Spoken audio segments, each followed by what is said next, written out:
Ndeewonu Igbo bụ Igbo. Mụnwa bụ Lolo Ogechi Mama Ejiatọ. Onye isi akara onyonyo ya bụ Njem Ndụ Asụsụ Igbo. Ka ihe mere anyị ji eme ife a? Asụsụ anyị na-ana ana, asụsụ anyị na-anwụ ọnwụ. Anyị na-akpọ okenye na nwata, dimkpa,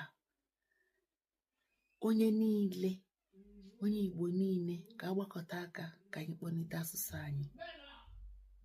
Anyị na-akpọ onye ukwu na onye nta ka onye ọbụla agbakọta aka ka anyị na-asụ asụsụ Igbo, na-akụziri ụmụ anyị asụsụ Igbo, ka o si n'aka fee n'aka. Ọ ga-adịkwanụ mma ka asụsụ Igbo ruo n'aka anyị ọnwụọ pee.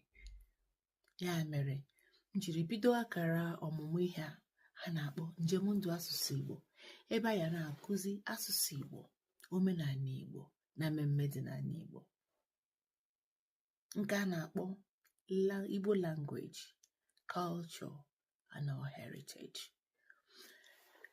Anyị na-emetụsị aka n'ebe dị iche iche na ihe gbasara n'Igbo, ka ụmụ anyị na-ama ihe na-eme n'obodo anyị. Ya mere m ji arịọ nwa afọ Igbo ọbụla nke fụrụ ihe a nwee ike sọbskraịbụ na chanel a na-akpọ Njem Ndụ Asụsụ Igbo. Gwakwa ndị ọzọ, ezinụlọ gị, ndị ikwu na ibe gị, ndị ọyị gị, ka ha sọbskraịbụ, n'ihi na ọ dịrị ofu onye mma, ọ dịgoro ibe ya mma. Ndewonu Igbo, anyị ga-adị, asụsụ anyị aga n'efu, ọ ga-anwụ ọnwụ ike, ọ ga-anwụ pee. Anyị ga na-agbakọta aka ịfụ na asụsụ Igbo na-aga n'iru. Ndewonu, ka ọ dịbazie.